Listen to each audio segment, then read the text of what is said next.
Hello everyone. आज हम लोग नेगोशिएबल इंस्ट्रूमेंट एक्ट में holder and holder in due course के बारे में पढ़ेंगे, लेकिन इसको समझाने से पहले मैं एक और टॉपिक बताना चाहूंगा आपको, जो कि सोगा सेल ऑफ गुड्स एक्ट से रिलेटेड है। वो है नेमो डैट क्विड नॉट हैबिट।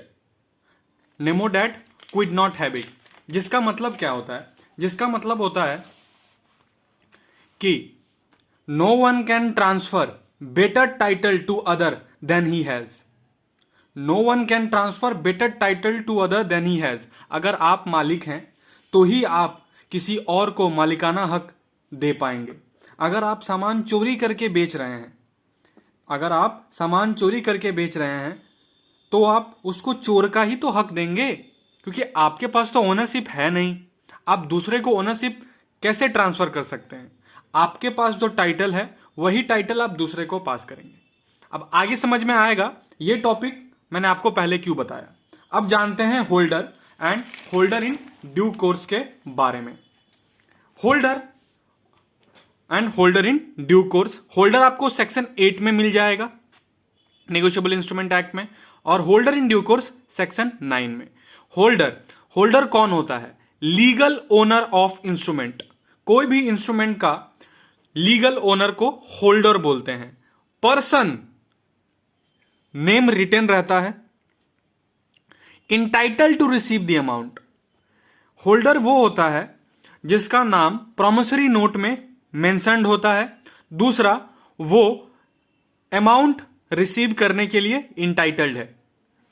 होल्डर सेक्शन 8 में है, legal owner of the instrument होता है, उसका नाम मेंशन्ड होता है और वो अमाउंट रिसीव करने का हक रखता है। Holder in due course section 9 में मिल जाएगा, जिसका मतलब होता है लीगल ओनर, यानी कि लीगल ओनर होल्डर। ये भी एक होल्डर ही है, लेकिन होल्डर इन ड्यू कोर्स अलग कैसे है होल्डर से, ये समझिए। सेक्शन 9 लीगल होल्डर ही होता है। यहां पे आप होल्डर इन ड्यू कोर्स में होल्डर कब बनेंगे? जब आपको वो इंस्ट्रूमेंट फॉर कंसिडरेशन में मिला हो। तीसरा, बिफोर मैच्योरिटी मिला हो और आपने उसे गुड फेथ में रिसीव किया है। कब कब? अगर वो आपको फॉर कंसिडरेशन मिला है, बिफोर मैच्योरिटी मिला है, तीसरा आपने उसको गुड फेथ में रिसीव किया है। जब ये 3 कंडीशन फुलफिल होगा, किसके साथ?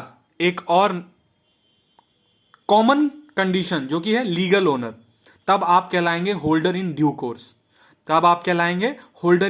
कोर्स। अब इसको समझने के लिए हम लोग को कुछ एग्जांपल्स लेना चाहिए, उसमें आपको अच्छे से समझ में आएगा। जैसे कि शुभम का चेक है, और हां, ये सारे जो मैं भी समझाऊंगा ये चेक के रिलेशन में समझाऊंगा। शुभम का चेक है जो वह अपनी गर्लफ्रेंड को ट्रांसफर किया। उसका नाम पद्मा है। उसकी गर्लफ्रेंड का नाम कौन है? पद्मा। बताओ, पद्मा होल्डर है या होल्डर इन ड्यू कोर्स? आपको बताना है कि पद्मा कौन है। यहां पे शुभम ने अपनी गर्लफ्रेंड पद्मा को चेक ट्रांसफर किया। क्या पद्मा होल्डर है या होल्डर इन ड्यू कोर्स है? वो होल्डर है। क्यों है holder? As it was without consideration. बिना कंसिडरेशन के पद्मा को ट्रांसफर हुआ था, वो सिर्फ होल्डर कहलाएगी, होल्डर इन ड्यू कोर्स नहीं। दूसरा, father made a will that after my death check will be transfer to my son. What is the position of son? यहां पे सन का पोजीशन बताइए, होल्डर या होल्डर इन ड्यू कोर्स? वो भी एक होल्डर है। क्यों?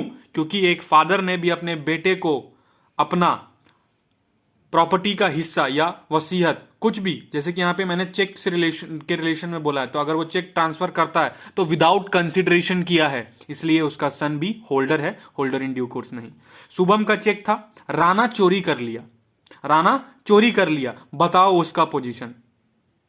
अब आप चोर हैं। आप अगर ट्रांसफर करेंगे तो जिसको ट्रांसफर करेंगे वो भी तो चोरी कहलाएगा। उसको ओनरशिप कहां से मिल गया? वो चोर भले ना कहलाए, लेकिन एक चोर उसको एक मालिकाना हक नहीं दे सकता है, वो चोरी का हक ही है। इसलिए ना वो होल्डर है और ना ही वो होल्डर इन ड्यू कोर्स। क्यों? होल्डर में भी हमारा कॉमन पॉइंट था लीगल ओनर ऑफ इंस्ट्रूमेंट, और होल्डर इन ड्यू कोर्स में भी लीगल। ये इलीगल काम है भाई, चोरी करके बेचा है, वो चोर का ही हक कहलाएगा। वो सिर्फ चोर है भाई, शुभम सिर्फ चोर है, सॉरी राणा सिर्फ चोर है क्योंकि शुभम का चेक उसने चोरी किया। पद्मा ने सर्विस लिया ब्यूटी पार्लर से, पद्मा सर्विस ली ब्यूटी पार्लर से और उसको चेक ट्रांसफर कर दी पद्मा, उसको चेक ट्रांसफर कर दी पद्मा। अच्छा, what is the position of BP, यानी कि ब्यूटी पार्लर वाली का पोजीशन बताइए। पद्मा को जो चेक मिला, किससे मिला? पद्मा को जो चेक मिला शुभम से मिला, शुभम की गर्लफ्रेंड है वो, शुभम ने उसको चेक दिया। अब वो गई ब्यूटी पार्लर, वहां उसने लिया सर्विस, और उस सर्विस के लिए उसने क्या किया? चेक किया ट्रांसफर। उस सर्विस के उसने क्या किया? चेक ट्रांसफर कर दिया जो शुभम उसको दिया था। अब बताइए वो होल्डर है बीपी, ब्यूटी पार्लर वाली, या holder in due course? BP is holder in due course, वो ब्यूटी पार्लर वाली होल्डर इन ड्यू कोर्स है। क्यों? क्योंकि इट वॉज फॉर कंसिडरेशन के लिए था। चेक उसको कैसे ट्रांसफर हुआ? कंसिडरेशन के लिए, बिफोर मैच्योरिटी ट्रांसफर हुआ। कब ट्रांसफर हुआ? Before maturity. और उसने गुड फेथ में एक्सेप्ट किया, ब्यूटी पार्लर वाली ने गुड फेथ में एक्सेप्ट किया। अब समझिए ब्यूटी पार्लर वाली का प्रिविलेज, उसको क्या राइट मिलता है जब उसने ये 3 कंडीशन सेटिस्फाई किया हो, या फिर इन कंडीशन के फुलफिलमेंट के बाद उसको चेक ट्रांसफर हुआ हो। तो उसको क्या है पर कंडीशन एडवांटेज मिलता है। ही और she can use all party, माफ कीजिएगा, can sue all parties who are part of that cheque. Shubham ने ट्रांसफर किया पद्मा को, पद्मा ने ट्रांसफर किया ब्यूटी पार्लर वाली को। ब्यूटी पार्लर वाली को अगर वो पैसा नहीं मिलता है चेक का, वो पद्मा को भी सू कर सकती है, शुभम को भी सू कर सकती है। वो पद्मा को भी सू कर सकती है और शुभम को भी सू कर सकती है। यही उसका प्रिविलेज है। अब नेक्स्ट टॉपिक एक छोटा सा है, एकोमोडेशन बिल के ऊपर ले लेते हैं। छोटा सा है एकोमोडेशन बिल के ऊपर। एकोमोडेशन बिल क्या होता है? जब दो पार्टी को फंड का जरूरत होता है, जब दो पार्टी को फंड का जरूरत होता है, तो वो ये एकोमोडेशन बिल वाला कंसेप्ट का हेल्प लेके अपने आप फंड रेस करते हैं, अपने आप को फंड देते हैं। कैसे?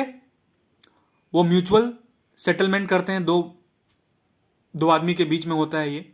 वो म्यूचुअल सेटलमेंट करते हैं कि देखिए आप मेरे के ऊपर बिल ड्रॉ कर दीजिए और इसमें से आप भी कुछ पैसा ले लीजिएगा, हम भी कुछ पैसा ले लेंगे, या पूरा भी रिटेन कर सकता है वो अपने पास।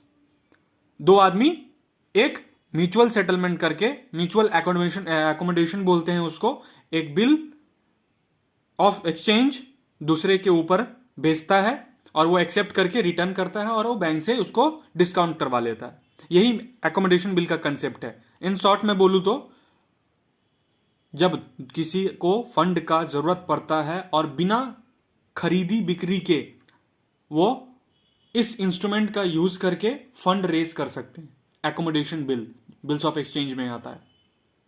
यहां पे चेक के रिलेशन में मैं बताया, चेक के साथ भी ऐसा हम लोग कर सकते हैं। अब इसके ऊपर केस स्टडी है एक, वो मैं आपको नेक्स्ट वीडियो में बताऊंगा। धन्यवाद।